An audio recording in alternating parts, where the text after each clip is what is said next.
Good morning, हाय। कैसे हैं आप लोग?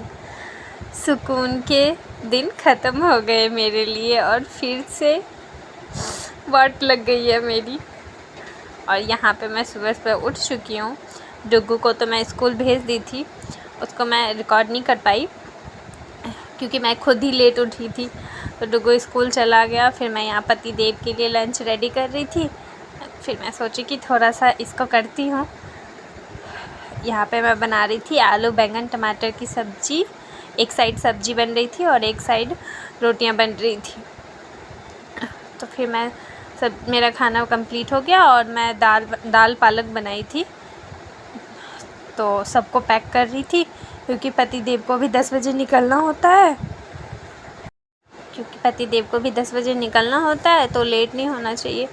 फिर मैं यहाँ पे घी लगा रही थी रोटियों में, क्योंकि ना ऐसे नॉर्मल रोटी डाल दो ना फॉइल पेपर में तो वो ना अजीब से हो जाते हैं, और थोड़ा सा कुछ लगा रहता है ना उस पर, तो सॉफ्ट रहता है। वैसे तो वहाँ गर्म होता है खाना, बट फिर भी मैं मतलब ऐसा लगता है कि देना चाहिए।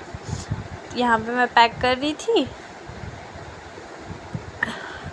जल्दी पैक कर रही थी क्योंकि ना उधर ना मेरे हस्बैंड को जो भी चाहिए होता है ना, तो हर चीज़ टाइम पे चाहिए होता है।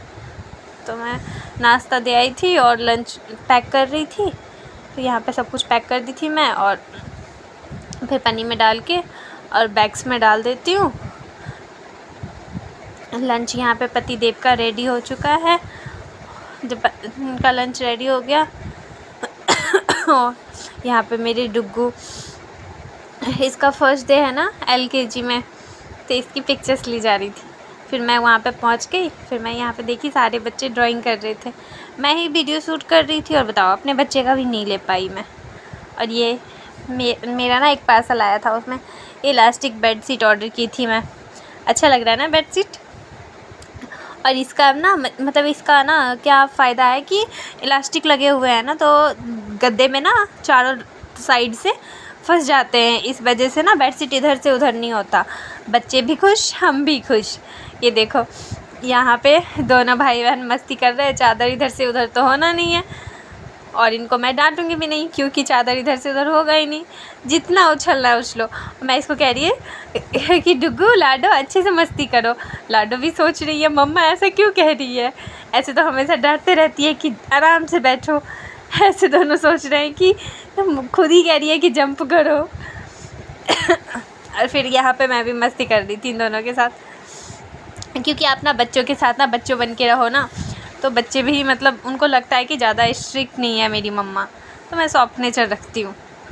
और यहाँ पे दोनों को सुला दी थी मैं।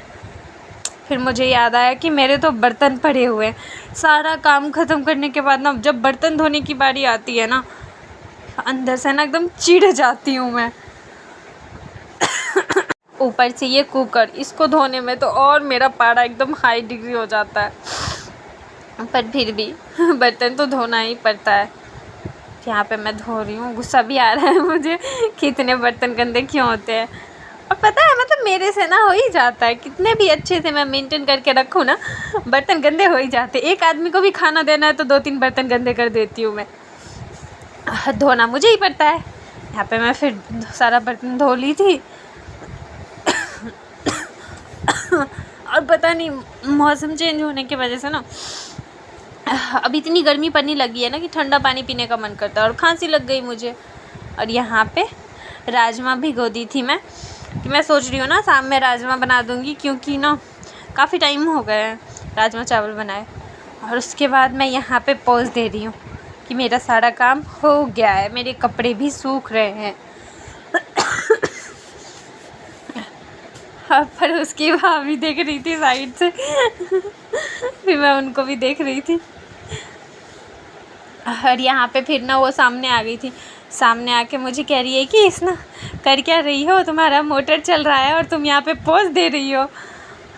फिर मैं उनसे पूछ रही थी कि मोटर चल रहा है मेरा, और अभी मैं थोड़े टाइम पहले बर्तन धोने के लिए मोटर चलाई थी और चला हुआ छोड़ दी मैं। शायद वो छत पे गई होंगी ना, उनका जो फ्लैट है ना हमारे फ्लैट से 1 मंजिल ऊंचा है।